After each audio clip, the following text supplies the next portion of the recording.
Greetings, system failure listeners. Nate here and Brian over there. How are we doing this week, Brian? I'm doing okay. It's kind of a cold and gray November day, but it's above 30 degrees. Well, it is the last day of November today. Tomorrow's December. It's already time to get your Christmas spirit on. And I had a little bit of snow on the drive over here. Did you see any snow when you're driving out and about this morning, Brian? I did see some flurries. Yeah, that's pretty festive. It feels like the holidays are here again. After this podcast, I shall be going with the lovely Tracy to pick up a Christmas tree. You know, it's that time of year. It's a little early for my taste to get the Christmas tree, but it's not December yet. But, at least we got past Thanksgiving and hang my hat on that. That's quite the coup, getting the Christmas tree set up in November for old Tracy. Well, she's got visitors coming next week from New Jersey, her home state. And so it wouldn't do not to have the tree set. The whole point of this visit with her, all the girlfriends, all of her friend group, all the girls in her friend group, we get together for a little girls' holiday. And so we really need to have the tree set up for that, or she would really like to have the tree set up for that. And we won't have time this week, so today's the day. It is Sunday, the very last day of November of 25. Hard to believe, 25 already almost in the books. Coming to the end here. Is Tracy going to bust out that antique snowman that seems like a fire hazard with the old electrical wiring? Yeah, 1950s wiring. It's sparking and smoking and smoldering. You can smell that the smell of burnt, of ozone, O3 in the air. You're like, I don't know if the wiring on this thing is up to spec, but it's one of these classic old-timey, harkens back to the 1950s kinds of things. So we just got to hope for not a structure fire.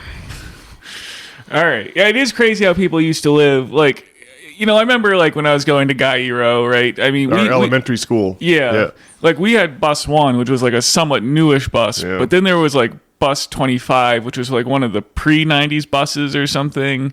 And I don't know, I don't know how these buses used to look, but just people used to have crazy wiring. Yeah, like the days before drywall are truly crazy times, right? It's just that plaster and horsehair plaster and those boards that you have to nail all across. That's it. Yeah, you'd have your studs, you nail slats across them and smear plaster on there. Lots of Maine homes are that way. We get a lot of housing stock from the first half of the 20th century and the late 1800s. It can be pretty questionable. But I will say, I remember you remember Bus 1, but I'm 4 years your junior. I remember when Bus 1 was brand spanking new and they rolled it off the line, and its predecessor, Bus 11, was, the bus we previously rode on. And Bus 11 was one of these old buses from, 1979. And, man, you could just, you would get all weird and nauseous off the diesel fumes in the back. You'd get all that carbon monoxide blowing in. You'd start to feel faint and a little bit strange, by the time you got to school. It definitely did not, I don't know, it was definitely a questionable situation with Bus 11 there, but in Bus 1, it had the one weird back seat that was just one. I don't know why it was like that. There was a back seat that you would think it would be for handicapped access, but you wouldn't put the handicapped access in the last seat on the back of the bus. So I never quite understood what was up with that. Yeah, it just had the one small seat kind of, and maybe you could fit a wheelchair, except there's no way to get a wheelchair into the back unless I guess you went through the fire escape. Yeah, maybe some of these buses were designed to have a lift on the back for a wheelchair, but no such lift was on Bus 1. It was just the mini seat. It was exciting because it was the one single seat on the whole bus. You didn't have to sit next to some other kid picking their nose or whatever. The back seats were the most coveted when I was in elementary school. I don't know if that was always the case, but we would fight each other to get the back seats. And at the very back, that was always the best. You could stare out that crazy bus window at the people who had the unfortunate fate of having to drive behind a bus for hours, stops every 15 feet, and they're just going come on, man, I'm just trying to get home from work. Well, I remember brazenly, it's a single aisle. I brazenly squeezed by someone in the aisle somehow and dashed past them to steal that single seat. My finest coup ever was when I arrived leaving school one day. The bus, all the students were lined up and they were just boarding the bus as I rounded the corner. Instead of getting in line, I just marched onto the bus and went to the back. And all the other students were outraged that I had managed to cut in line and get the back seat, but none of the authority figures cared. They were just we're just trying to get home. To get to our cigarettes and beer. We just do not care about this, and so I got to sit in the back that day. It Yeah, that was. It's funny the way that it's funny the way that the things you fight over. Like when we were kids, we would slap each other over who would be allowed to push the button on the elevator. Like the things that you decided you wanted to have, and then the things that we decided were desirable enough to fight over are really strange and almost arbitrary. It's just like the fact that other people want it means that you want it, and then the fact that you want it means other people want it, and then you end up with these strange situations. Yeah, something else. Such is the nature of having a developing ego. Yeah, I guess so. Kids are funny. It's quite the phenomenon. Well, what's going on in the news this week, Brian? We had, let's see. Well, first of all, we had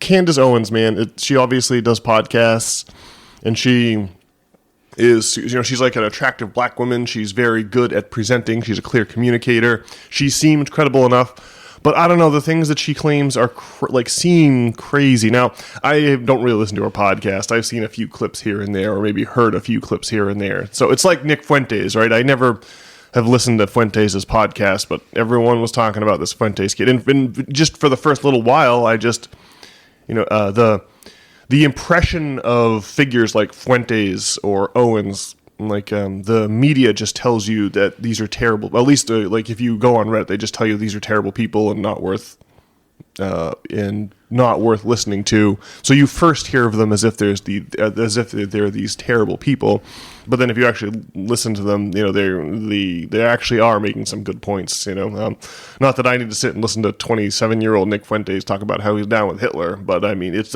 interesting. Like the fact that this kid is becoming so popular is an interesting bellwether about the state of the discourse in our broader society, and so too it is with our dear friend Candace Owens. But she was tweeting up this week. I guess what I should probably do is read the actual tweet, where she says, as the setup here is that Candace Owens has claimed that Brigitte Macron, the much older wife of the French president Emmanuel Macron, is actually a transgendered individual.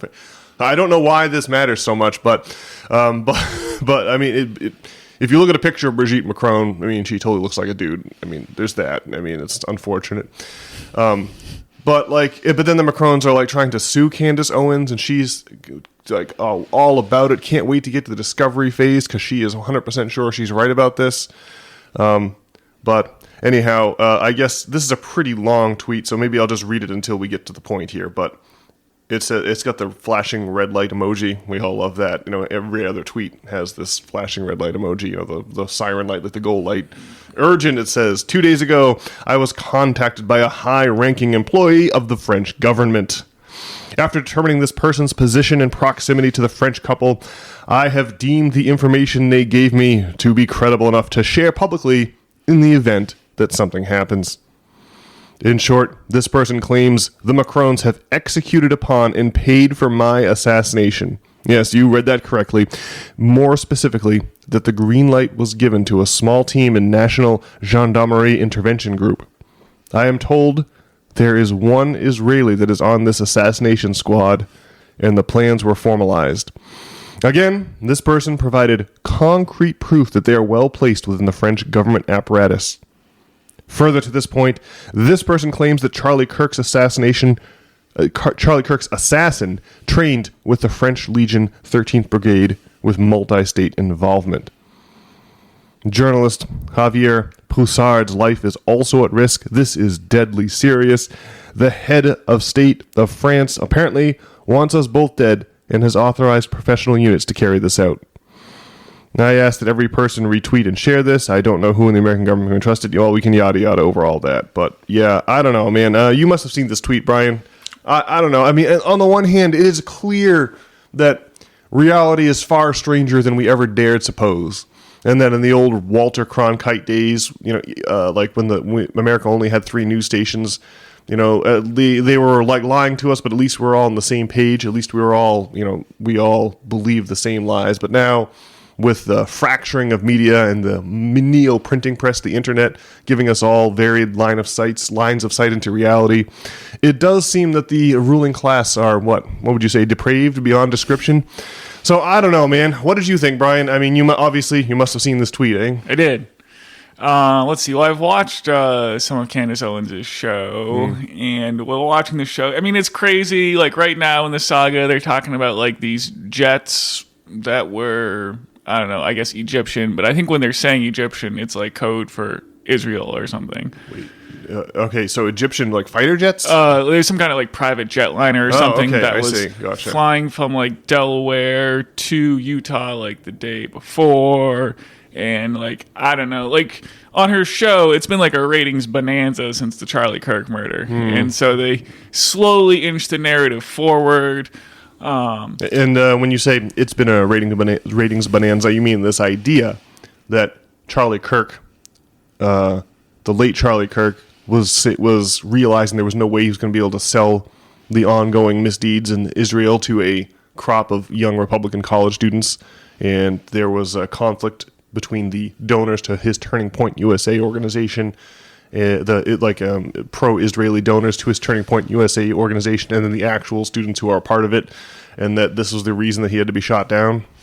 Yeah, well, just talking about Charlie Kirk in the aftermath of the shooting has made her like the number one like podcaster like in the world. But she's saying that the Israelis are the ones that shot down Charlie Kirk.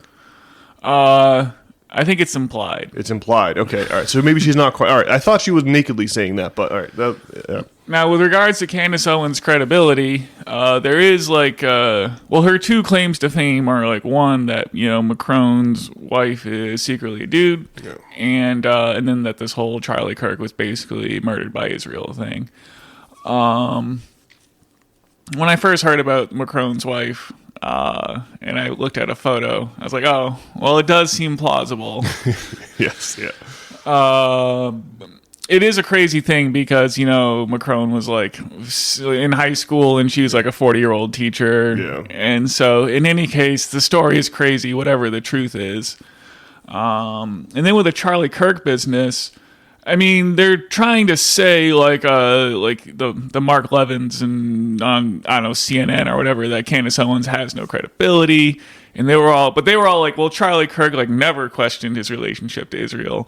And then instantly, she released a text with Josh Hammer where Charlie Kirk is saying that he can't take it anymore. And the Jewish donors have made him question his relationship to Israel, basically. Yeah.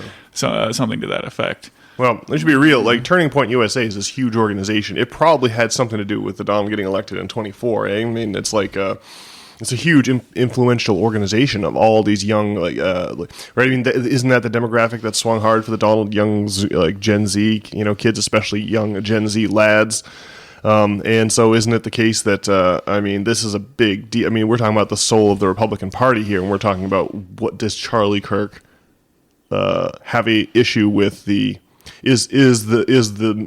ongoing misadventure in Israel, like causing him serious problems with executing his Turning Point USA organization. Like there's just no support among young people for this ongoing thing in Israel. So I mean, it is like a huge big deal, with respect to the course of Republican politics in this country, Yeah. Well, no doubt. And so, well, I mean, with the Charlie Kirk assassination, and whether, it's linked to Israel, right? I mean, there was all this reporting that came out in the aftermath of the shooting. James Lee was reporting on this. Yeah. And so there's all these Googles. Well, you can use Google Trends to search for when and where searches have been made. Yeah, so we got two services here. There's the Google Ngram, which is like how often a word appears in all published books and magazines from a certain year. And this goes back to like goes back well into the 1950s or 40s. And then there's Google Trends, which is who's searching from what and where are these searches happening. Have I got that more or less right? Yeah, that's correct. Yeah. And so, James Lee got a bunch of screenshots. But so, the Charlie Kirk assassination happens on September 10th. And so, like, what you find is Tyler James Robinson being searched out of Washington, D.C. on September 9th. The Lossy Center, which is the building from like across the way where Charlie Kirk got shot, where the alleged, assassin was on top of the roof there, on September 8th. And you see like a Mauser 98, the gun used. searched on August 27th in Washington, D.C. And these have all, however, like since been scrubbed from the Google Trend search. Yeah, so this guy James Lee, he pops up on breaking points every other weekend. He's like one of these Twitter journalist types, and he has the receipts. Isn't that right, Brian? He's got like screenshots showing, hey, showing some of the searches you're talking about, like some of these Charlie Kirk keywords being searched in the weeks leading up to his assassination. Very suspicious. Like, why would there be bumps in the names of like the setting and the weapon in the guy's name too, right? Didn't you say the guy's name is one of these things that got searched? Yeah, Tyler James Robinson. Yeah, it got searched. Like, that is really strange. Well, also what's crazy is just like, well, out of Israel, there's all these searches. These I think are in like July, but it's for the Timpanogos Regional Hospital, and then like all the staff, like the head medical examiner, Deidre Margot, and then like these surgeons like Stephen Nealman and Lee Trotter and Lee Patterson. People that worked on the Kirk case. These are people, who like worked at the hospital that Charlie Kirk was taken to. There's like all these searches. Like, how could they know that in advance? Like, why would they be searching for that in advance? That's really strange. Well, what I was seeing and what I understand is that these things have basically been scrubbed from Google's trends. But there was a shooting more recently, unfortunately, on November 26th here, right? Yeah. This guy, Rahmanuel Lakanawal. Yeah, this is the other big news this week. Some CIA-trained dude from Afghanistan shot down a couple of National Guard members on the streets of Washington, D.C., eh? Yeah, so I guess this guy is from Afghanistan, and he's like a former... He was doing like contractor stuff with the CIA in our war over there, and then he got brought back. Now, the idea here is that like there's a bunch of people who worked with the U.S. in Afghanistan, and then we didn't want to just leave those people to a terrible fate, so a bunch of those people we brought from Afghanistan to the United States. And this guy is one of those people. Was he a CIA contractor? He had some connection, or was he trained by CIA? He had some connection to CIA in Afghanistan. Well, I believe he was a CIA contractor. Well, anyway, this stuff is still on the Google Trends, right? So, I mean, this is like, we got it on the screen here. It's like District of Columbia, past 7 days. Yeah, see, there's a spike. There's definitely a spike in this man's name on November the 25th. And what was the date of the day before Thanksgiving? So it's 27th? November 26th at 2 p.m. is when the shooting happens. Oh, is it 2 p.m.? I thought it was later, but okay. Yeah, so there's this spike at November 25th around 4 p.m. out of Washington, D.C. And the spike is 8 searches, right? 8 people search for this man in Washington, D.C. 2 days, and no one, like, nothing in the days before or after until the crime occurs, and then suddenly, of course, you get up to 100, it goes up over 100 people searching for this, but... Yeah, I don't know. So weird. So I guess it's like a small spike, although it's like 8 searches the day before. And then, so the victim of the shooting, one of them is this Sarah Beckstrom, who's in the military. Yeah, she was the National Guard member who's died since, eh? So this is the craziest thing, is on November 19th, there's like 17 searches out of Israel for this woman's name. Which is like the craziest thing. Like, how would you know who the victim is going to be? And is it just a coincidence then? Or like, what does that mean? I can't imagine, man. This is so there's like two competing things at play here. The first is like the thing where all the world's a stage, the men and women merely players. Each has their entrance and their exit, and one player in his time plays many parts. Right, the great old Shakespeare quote about how everything's manufactured, everything's a stage production. And things like this, really, like James Lee's reporting on the really specific elements of these sorts of tragedies, the Charlie Kirk assassination, the killing of the 2 guardsmen in Washington, D.C. Like, it's really strange that this should be the case. It suggests that reality really is being manufactured for our consumption in a much more fundamental way than we've ever before guessed. And I have no doubt that that's true to some degree, but like, there's also the part of this where like, when you have no centralized clearinghouse for information, when the Mark Levin's and the CNNs that you mentioned are shrieking about how Candace Owens has no credibility, but really they have no credibility themselves because both Levin and CNN led us into insane terror wars in places like Iraq, and have covered up the reality of how things work at the top echelons of power. With respect to things like the Epstein affair, so it's like, CNN has totally forfeited their credibility, and so now we're in the Wild West. There's no central clearinghouse of information. There's no Walter Cronkite that everyone agrees. Okay, well, whether this is true or not, we're still going to agree on a common reference point for reality.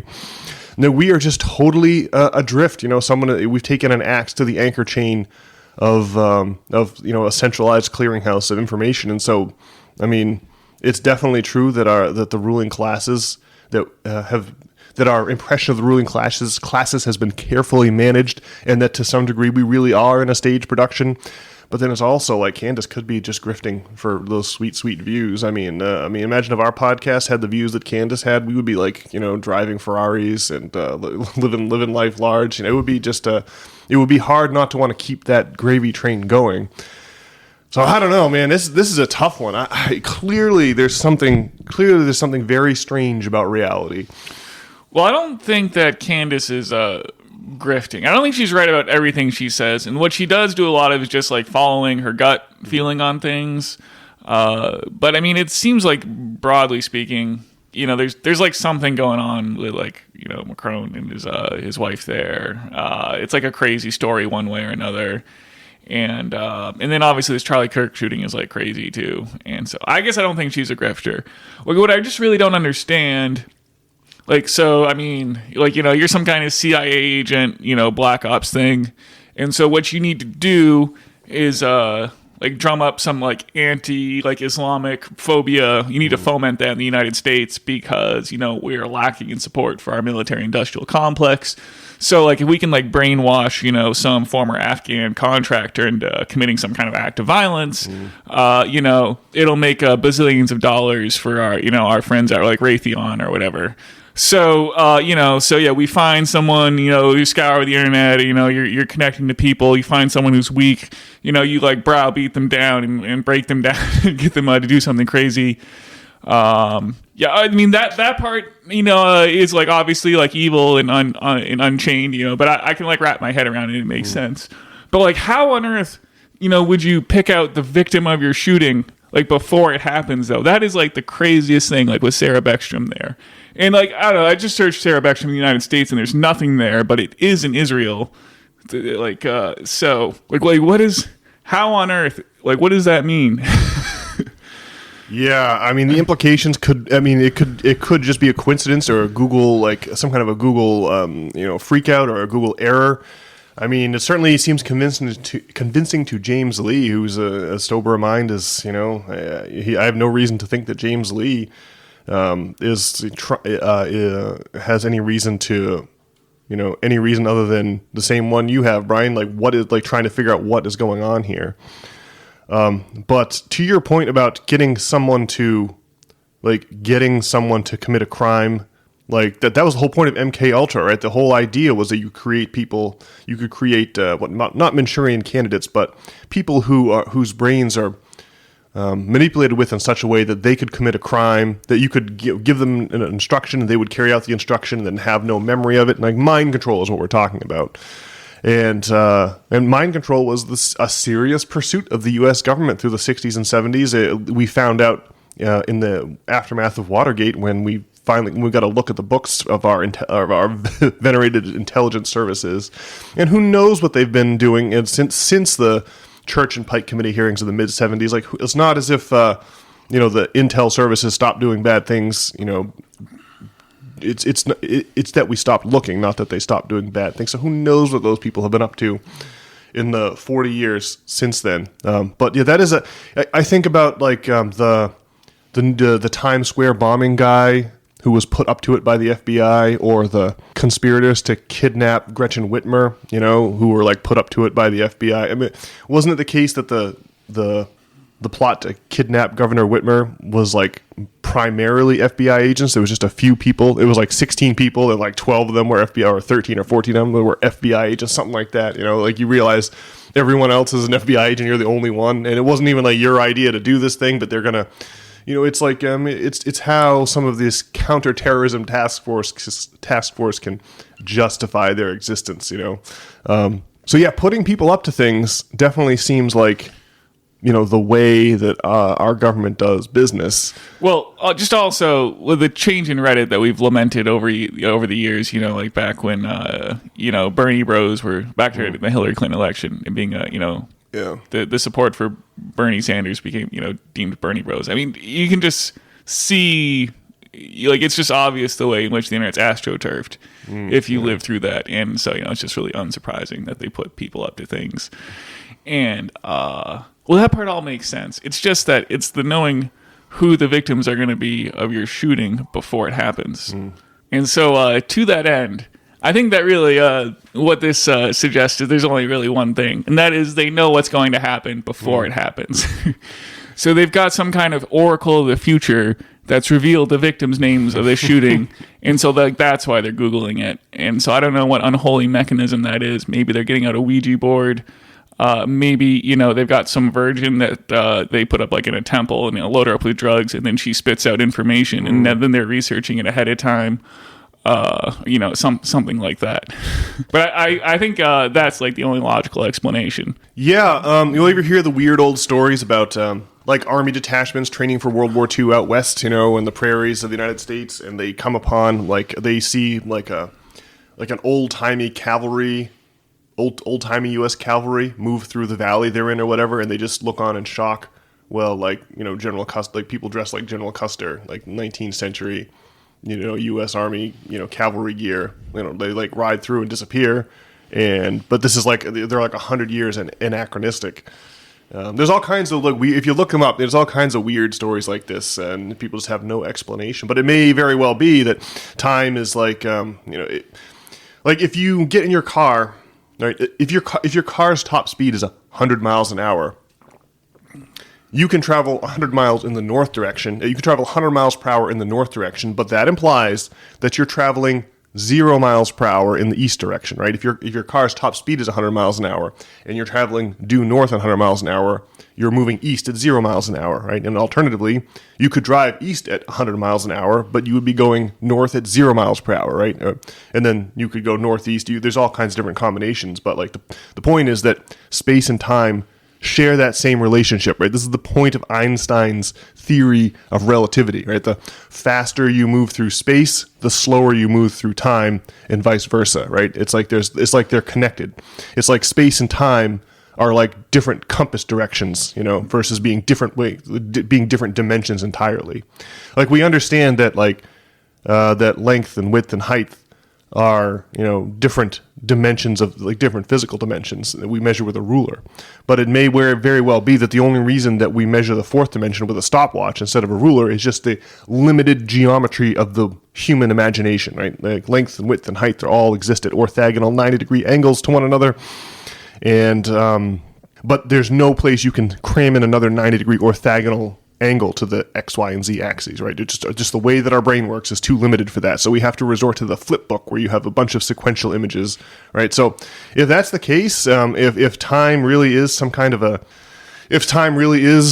just another physical dimension perceived with a different through a different lens, perceived as some kind of an illusion, then it does make sense. Then maybe there really is some kind of ability to see the past and future just like the present, right? Maybe it's just that the past and future are hidden around a geometric corner versus, no longer existing or not being able. I don't know, man. It really, the idea that the ruling elite have the ability to peer into the past and the future sure is scary. But when you think about it, isn't that exactly what finance is? This ability to move value over time, right? You go to the bank, they're going to give you a loan, they're going to give you a mortgage. What you're really doing is they're making your future income available to you now, right? Really, money lending is all about time travel. It's about moving human value into the past or into the future, depending. And so maybe that's where the high finance and Jeffrey Epstein and all of that comes into play. I don't know. But one thing is for sure, the banking houses were definitely treated, the idea of moneylenders, historically treated with a lot of suspicion for just this reason. Yeah, man, this business with the names, all with these key words from the news popping up in the Google Trends prior to the news happening really is bizarre. So there's like, what does that mean? And then there's, can we trust Candace? But all I can do is shrug my shoulders, I suppose, and just acknowledge that, well, what we definitely cannot do is trust CNN and Mark Levin. That is the one thing that we know is a bridge way too far. That's the one thing we can toss out. Man, good job on pulling up on all these Google Trends, Brian. That's really interesting stuff. It's pretty wild. Well, I got a question for you, Brian. I wonder where do you think the average podcast listener is in terms of their understanding of history? The average podcast listener. Well, I think your average podcast listener listens to like Who's Your Daddy or Yeah, I'm sure you're right. Well, do you think the average podcast listener is aware that the Roman Empire, the difference between like the Roman Republic and the Roman Empire? Man, I don't even know how much I know about that particular topic. What about the difference between like the Eastern Roman Empire and the Western Roman Empire? Yeah, probably nothing. Are folks, like, people think about like the fall of Rome, they think about like the 400s AD, right? But you could just as easily suggest that the fall of Rome was actually 1453, when the armies of the Turkish Sultan finally encircled Constantinople, and with the newfangled cannons brought down the famed walls of Theodosius and finally sacked the city. And that this momentous event not only caused the crowned heads of Christendom to start sending expeditions sending ships westward across the Atlantic searching for alternative trade routes to the Orient, because of course the Turkish Sultan closes the port of Constantinople to Christian merchant ships, renames the city Istanbul, leaving like Ferdinand and Isabella to hire Christopher Columbus to send him west, trying to find alternative sea route to the Orient, because the old spice road, the Silk Road of Marco Polo, has now been severed, right? And so you could say that that's like the end of the Eastern Roman. But I never know, like, I write these essays each and every weekend, and I just never know how much background how much should I be digging into this? But I mean, yeah, I think, I guess I remember listening to Dan Carlin in 2011, Dan Carlin's Death Throes of the Republic. And I hadn't realized then that, the Roman Republican period lasts roughly from 500 BC to 0 AD. And then it's because of the Republican period that you get the rise of the emperors, right? Like for 500 years during like the Punic Wars and the conflict with Carthage and Hannibal. The Roman Empire has no emperor at all. It's like run by the Senate. Right? It's only because that society starts to come apart that you have to bring in the emperors. And that happens in, 27 BC. With the coronation of Augustus, so it's like the interesting thing here is like the conflict that racked the Roman Empire gave rise to the two JCs at almost the same time, Julius Caesar and Jesus Christ. Right? These reactions to the unfair economic distribution of the economic hierarchy of the Roman Empire. You get Jesus calling for debt forgivenesses, and you got Caesar calling for land redistribution, and they both have to be killed by the establishment because we can't have any kind of idea of sharing the wealth in Roman society. But I guess I wanted to put that question to you. I mean, it's good to talk to people who don't read like Will Durant books all the time. I just have no idea what a good reference point is. And so, yeah, I think maybe just based on this conversation, maybe I'll have to explain more about like the Eastern versus the Western Roman Empire, and about the Republican versus the Empire, the Republican Roman period versus the Imperial period. Well, it's interesting. It's a challenging task, I think, because there's probably an infinite amount of context that you could provide. That's it. Yeah, I don't know how much resolution I should be providing as background. And so I don't know. It's same with this podcast. I try to talk about things from a historical perspective, but I never quite know what historical perspective are people coming with just by default. And I don't know. Maybe I should really be. Yeah, I guess just based on this little conversation, I guess maybe I should really increase that resolution. Well, your average listener probably is aware of Christopher Columbus. Yeah. So there's that. Yeah, that's good. That's a good starting place there. Well, Brian, we've already, it's already getting up to half an hour here. What say you and I take a short little break, and then we come right back after this and get back to it. All right.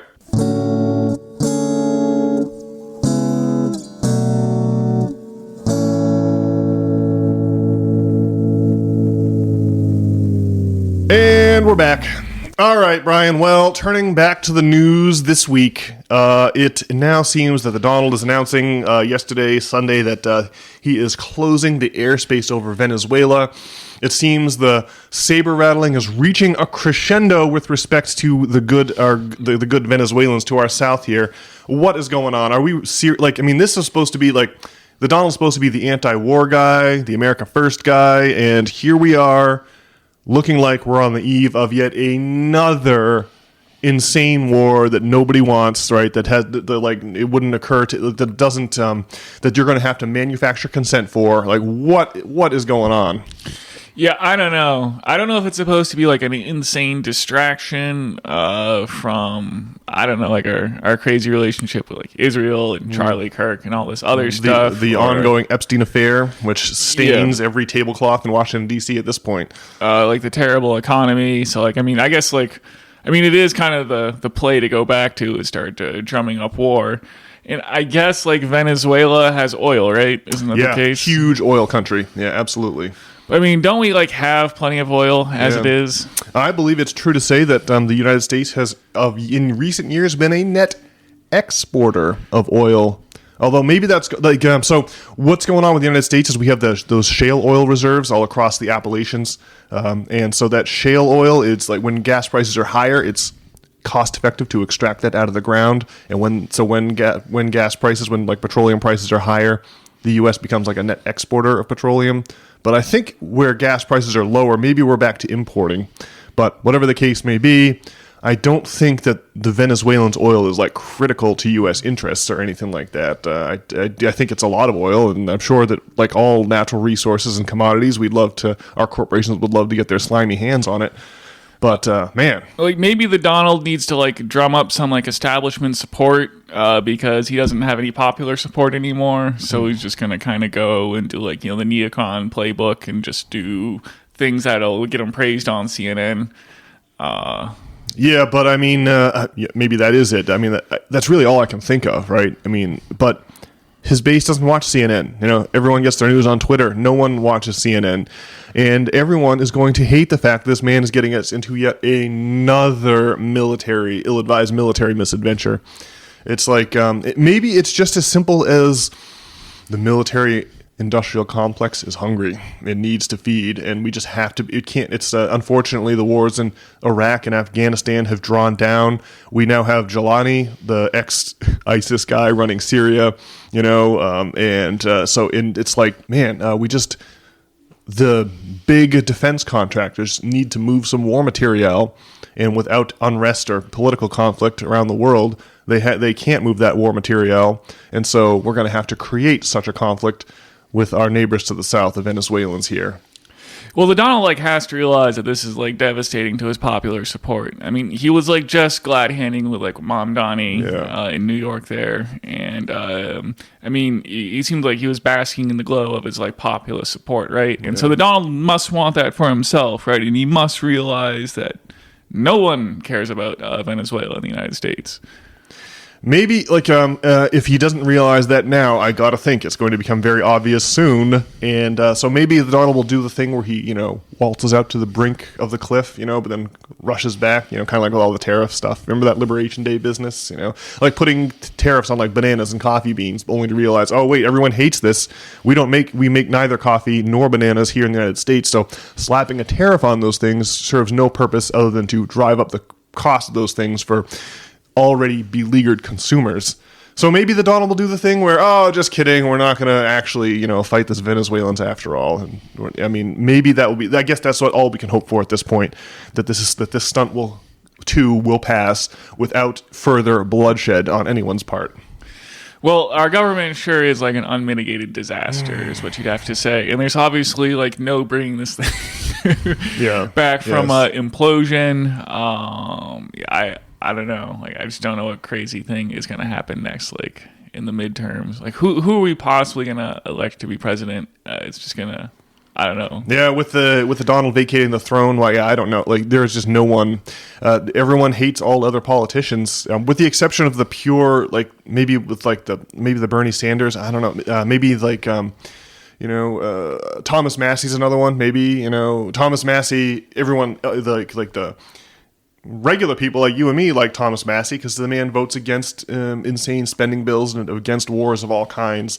But Thomas Massey is on the outs with the establishment. And so they're like that really is it, right? It's clear that the government does not work for the people at all.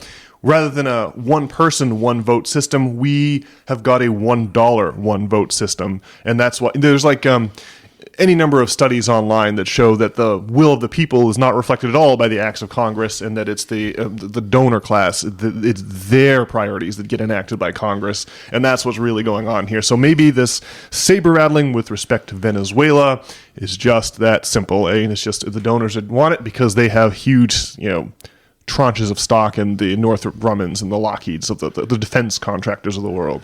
Well, it's crazy that, like Marjorie Taylor Greene has had to step down. Yeah. And I guess like the voters of Georgia, like I don't know if they had some kind of like blackmail on her or, threatened something terrible to her or if it really is just the idea of like a daunting primary.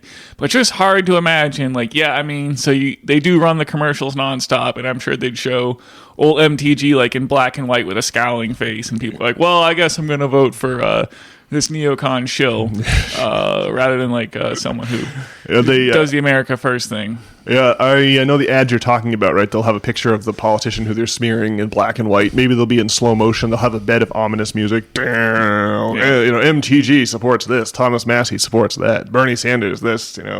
Secret communist takeover. And but those seem to be effective. Maybe it's just that Marjorie Taylor Greene realizes that, or just can see that there's just a hopeless morass, and that there's no advancing any kind of America First agenda. There's no hope of advancing that at all because the entire place is run by special interest groups. I don't know. Well, it's crazy that Marjorie Taylor Greene came out and like spoke, the truth about some things, like Epstein and our relationship to Israel, and like there was an explosion of popular support, and then instantly she's like stepping down, and like people were like banding out this idea that she should like run for president all of a sudden in a few places, and she said she's not doing that, and she's in fact doing quite the opposite and leaving politics, which I guess is understandable, but it's just a really sorry state of our political system. Yeah. Yes, indeed. Well, Brian, also in the news this week, it looks like, it doesn't look like, it is definitely the case that the DOGE, the Department of Government, Department of Government Efficiency, wasn't that the DOGE officially disbanded this week. 8 months ahead of its scheduled end. It was supposed to, shut down in July of 26, but it did not make it that far. It only made it to November of 25. And of course, because the thing about DOGE is that like it really does show like the people want. It shows that there's this tension between what the people want, and even a tension like Thomas Massey. We just talked about this guy, right? His big thing is that he wants to have a balanced budget. Cut the budget and have a balanced budget. But of course, I think Thomas Massey is one of the few principled people on Capitol Hill, but he seems really confused about how the federal finances work, right? I've said it 1,000 times on this podcast, but the point here is that there's going to be, obviously the government has to print some dollars and spend them into circulation, and then it's going to tax back some percentage of those dollars it printed, but the point here is that you must spend dollars into the economy before you can tax back your first U.S. dollar, right? So we have to get our horse before our cart, right? Spending comes first, and then taxes comes second. Said another way, the federal budget is the exact opposite of a household budget. They are the issuer of the currency. So it's like the opposite of the federal budget. Like the difference between the amount of dollars the government has spent into circulation and the amount that they tax back, well, that's the amount of dollars in circulation, the amount of dollars the private sector is currently using, right? The government has got to give us more dollars than they take back so that we can run an economy. And so balancing the budget is a disaster. If you during the Clinton years, the Clinton administration balanced the budget, right? Which is to say they taxed more dollars than they spent, right? They took money out of circulation, and within a few years we had the .com bust, right? What's happening? Well, people can't continue their spending apace. There's literally a dearth of dollars floating around the economy. There's just not enough dollars for people to buy the things that they would normally buy. And then so people curtail their spending, and then the businesses that used to sell people things, but those people are now curtailing their spending. They're going to lay off. They're seeing their sales volume go. So you get this snowball effect. That's the classic recession snowball effect. It happened again in 1919. The U.S. government cut its spending dramatically because World War I had come to an end. It caused a terrible stock market crash, worse than the 29 stock market crash in 1919. But of course, it rebounded quickly. But the point here is that there seems to be some confusion, the idea that DOGE is going to cut all these trillions of dollars from the budget, or that we're going to pay down the national debt, right?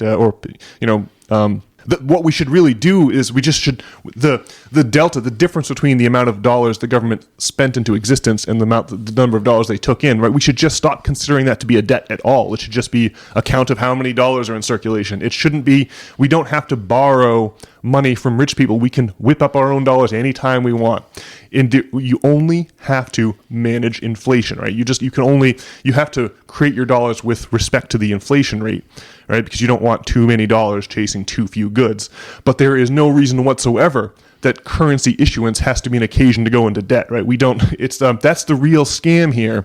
The wealthy elite in our country want us to, instead of taxing them, they would much rather loan us the money at a guaranteed rate of interest and get that money back, right? And that's what's really going on.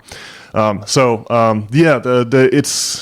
DOGE office is closed, and I like the idea of no more waste, not having the government not spend its money on stupid things like wars or tax cuts for the rich. We do want the government to maybe spend its money on building bridges and paving roads,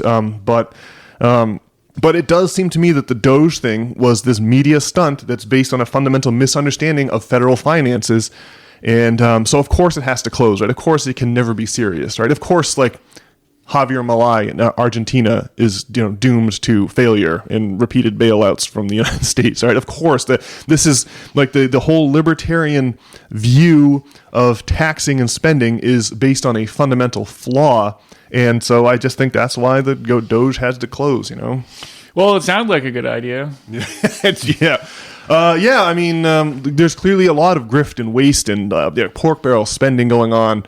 There's clearly a lot of that. So yeah, I do like the idea of streamlining the government. Obviously we don't want to collect taxes from people unnecessarily, and we don't want to spend money on things that aren't good for the country, or that are good for special interest groups instead of being good for the country at large. But again, the whole thing is just based on a fundamental misunderstanding of federal finances. Well, it's just obvious that the people in charge have no capacity to stop us from playing out the life cycle of we're just in the dying phase, and so we're gonna go the way of Rome into emperors and whatnot, and ultimately it's gonna collapse. It'll just be the end of. I don't because Rome didn't really collapse overnight. Or you were just talking about this, but what would mark the ultimate? I guess there's several different things, right? Yeah. So I just don't know if it looks like an overnight collapse, so to speak. But this is just the dying part of the life cycle, and at some point, civilization will be born anew. But obviously, Donald Trump and Elon Musk don't have the capacity to get this thing back on the rails. And basically, our best hope is to pray that a benevolent AI overlord takes over the government, and that it's somehow better than what we have now. And that's extremely questionable. Well, I guess I agree broadly with all of that. I do think there's one adjustment we could make here, and that is to make to create, to incentivize the creation of democratically run corporations. We got to get back to, we got to have a revival of the one person, one vote concept. The $1 one vote is just a terrible, that is a terrible system that is doomed to collapse. Or said another way, trading goods and markets are great. Markets have a lot of, they have obvious problems, but markets are a very useful way of distributing goods and services at scale in large modern industrial economies, right? The problem with free market might be something when there's a shortage on, let's say there's a milk shortage, right? And the price of milk would go up, right? Because you have a market, you have the same amount of demand, but if supply diminishes, you'll see the price go up. And that's all well and good, but then the little old lady who is rich is going to buy the milk to feed her cats, and the poor people that have 3 kids are not going to be able to afford the milk. So what I'm saying here is that in this specific scenario, the market mechanism would allocate scarce resources to the old lady's cats and away from the 3 kids that the poor working family has. So that's like a liability, but we can ignore that. Well, we can't ignore it really, but it's the best system for distributing things, at scale that we've come up with, so far. And the idea of capitalism is not merely that goods and services should be exchanged on a market, right? The idea is that the businesses themselves are properties to be traded and exchanged on a market, right? And that's where you have the disaster, because obviously, at large scale, when the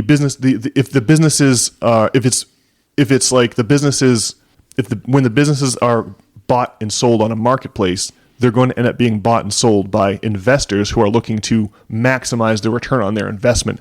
And that's going to be their focus, not societal sustainability. It's just what happened to Roman society. Like, the elite got control of Roman society, kept all the spoils of war from themselves, cared much more about the maintenance and the enlargement of their own fortunes than they did about societal sustainability. Right? This is the whole point of the ministry of Jesus and his repeated demands for the forgiveness of debts owed by the poor to the rich, right? And that's why someone like Jesus got to be executed. Someone like Julius Caesar got to be executed with his plan for land reform, right? What you'll get is investors, again, who are focused on return on investment and not focused in the least on societal sustainability. And that, I think, is the true issue with capitalism here. And I've pitched this solution 1,000 times, but you could have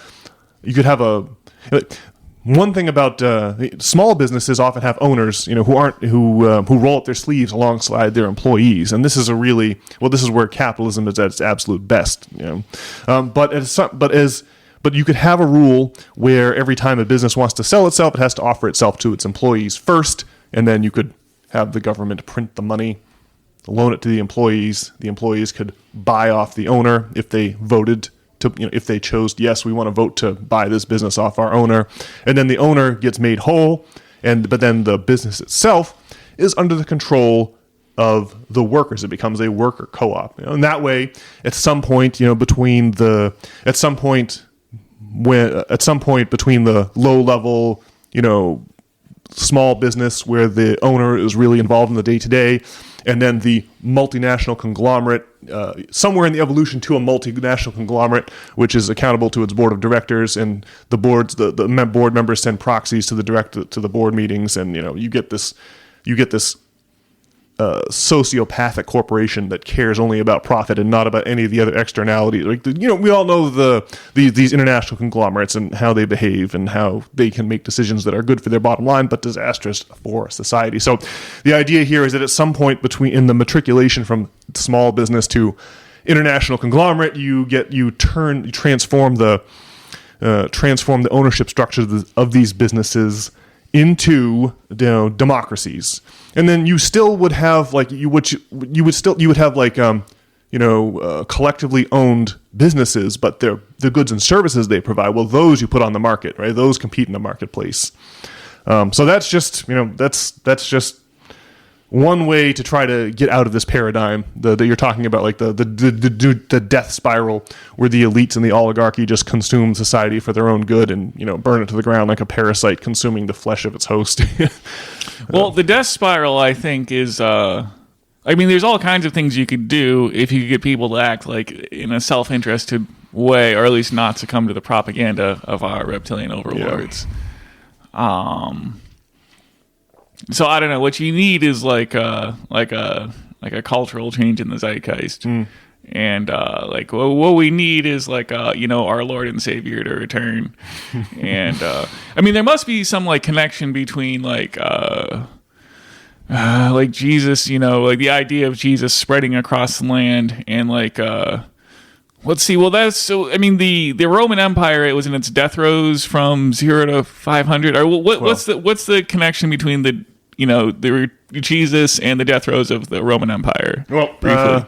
So it was really the death throes of the Roman Republic. the Roman Republic, right, where it's oligarchy, it's controlled, is run by the Senate, but the Senate is all members of the oligarchy, and so from the moment the Senate took power, right, what was it? It was like 504 BC, I want to say. The Rome had a king, this guy Tarquin. He had this funny idea about forgiving debts. You can tell. I think it's who was the historian? I can't remember the name. One of the famous Roman historians refers to this guy Tarquin as cutting the heads off the tall poppies. Right? He's using the advice given by Thrasybulus of Miletus to Periander of Corinth.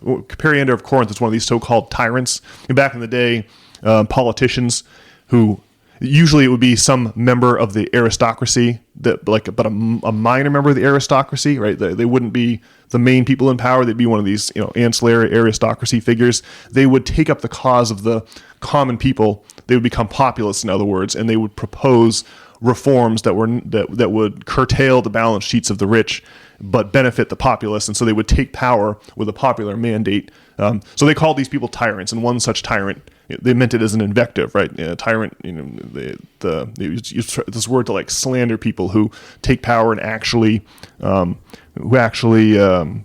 promote the interests of the regular people, right? Tyrant is the word for that. Periander of Corinth is one of these tyrants, and it was Thrasybulus of Miletus who advised him to, if you want to make your society strong, you got to cut the heads off the tall poppies, right?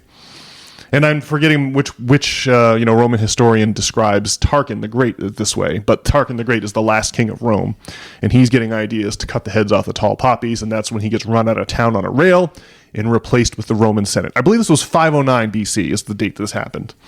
This is part of the mythical foundation of Rome. So from 509 BC to 27 BC, you've got the Roman Republic. But it was 25 years after this that the first secession of the plebs happened, right? Which is mass strikes of the working class. They're like, we don't want to be we're now ruled by the rich, and the rich are soaking us, and so we're just going to leave Rome and set up camp on a hill outside of Rome until the elites give us what we want. Many of these secessions of the plebs happened. There was 3 or 4 incidents during the Roman Republican period.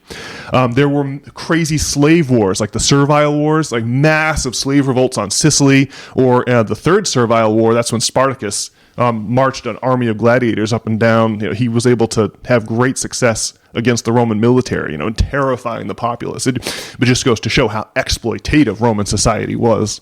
So the point is that as Roman society gets bigger and bigger and bigger, and all these spoils of war flood into the capital, that the elites take all this for themselves. A good story would be during the Second Punic War, when like Spartacus would later, Hannibal is marching his army with impunity up and down the Italian peninsula, terrifying the populace. The rich they donated all their jewelry, they gave every last penny they had to raise funds to fight back against Hannibal, because obviously if Hannibal takes Rome, all these people are going to be put to death, and the city's going to be sacked, right? It's a disaster. But then the war goes the other way. The Romans repel Hannibal, and they sail all the way to Carthage, and Scipio Africanus, burns Carthage to the ground and takes over all North Africa. North Africa becomes the breadbasket of the Roman Empire. But all of that land goes to the rich, and they all of the money all of the jewelry they donated to repel Hannibal in their desperate hour, they decided that was actually a loan that needed to be paid back through land and slaves, the spoils of war, the things you get from conquering Rome and Carthage. So what year is Hannibal's thing? Second Punic War is going to be, we're talking about the 100s and the 200s BC, the three Punic Wars.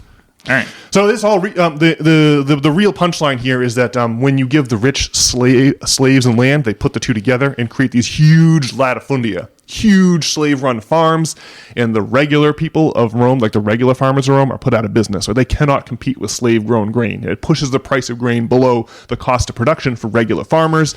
Those regular farmers are put out of business. All their farms get foreclosed upon en masse.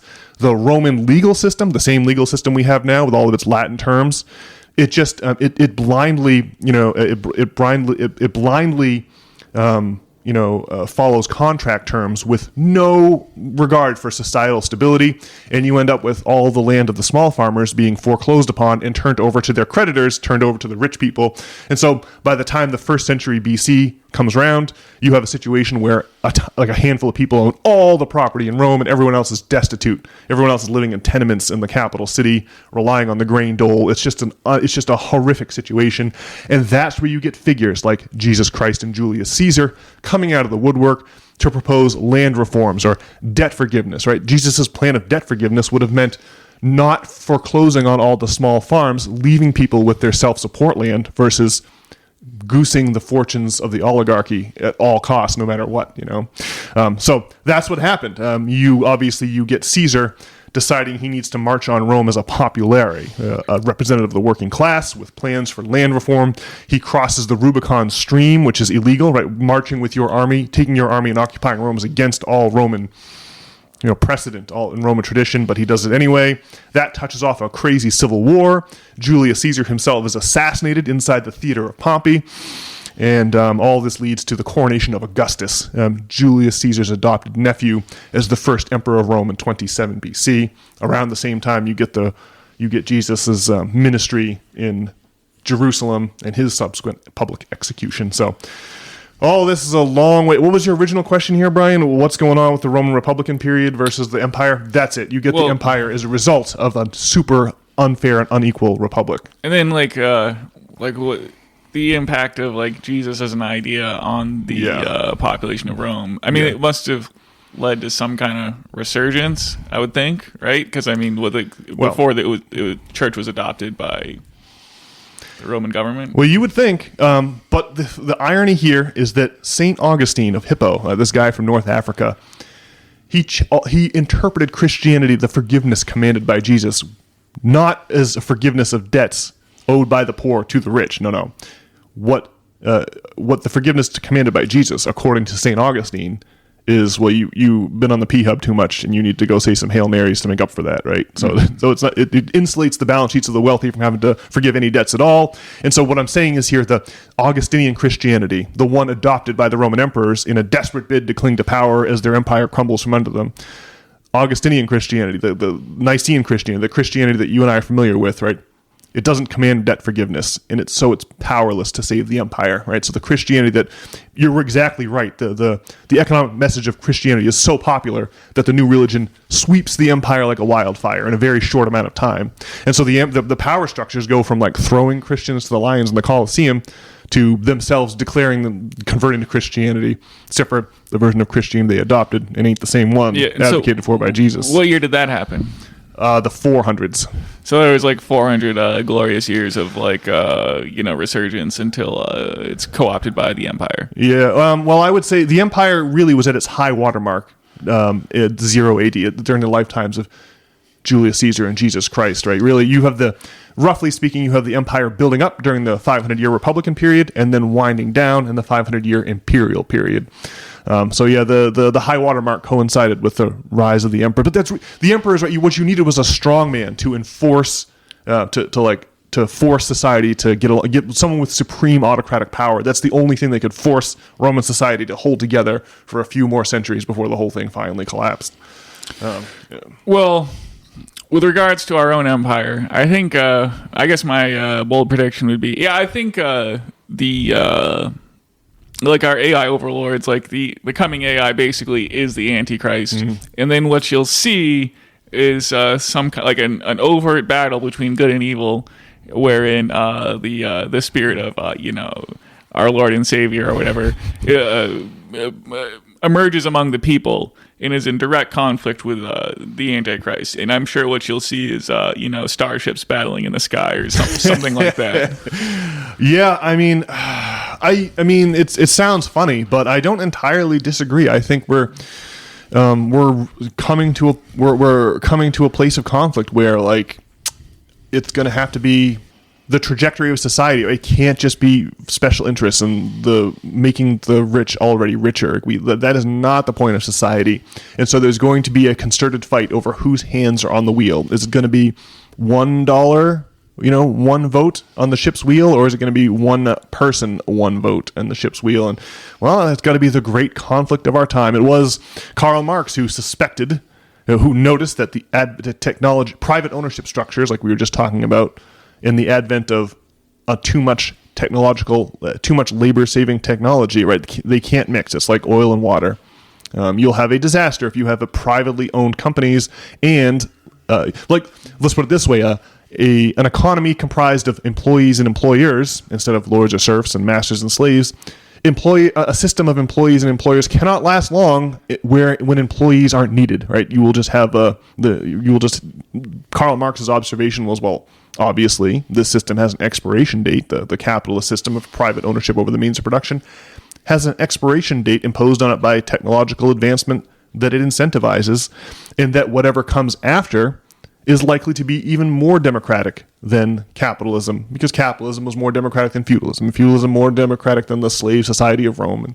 And, he just looked at the broad sweep of history and extrapolated outwards. So, yes, I agree, Brian. The great conflict of our time is, who is going to control the great ship of state? Will it be the people, or will it be narrow interests? Well, I think there's something about the human condition, or that, like, we're always in an existential battle of good versus evil. But it's just that it hasn't distilled down to it, and like we're increasingly figuring out that like all that's real, like, and everything else is kind of secondary to the fundamental war of good versus evil. Yeah, and that's just like it's distilling down to that. So there's just no mistake about it, and yeah. Good versus evil, man. Well, I think that is a good theme to end the podcast on this week. What do you think? All right. Well, usually at the end of the podcast, I invite you all to join us over at systemfailure.org. There, of course, you can enter in your email address to receive the weekly essays written by yours truly each and every Sunday morning right there in your email inbox. And also, if you'd like to get in touch with either Brian or myself, you can accomplish that tidy feat over on the About page. Why, simply click on the appropriate name to make that happen. Alrighty, folks. Well, that's it for this week's edition of the System Failure Podcast. Hope you all have a great week. We'll talk to you next week. Take care. All right, bye.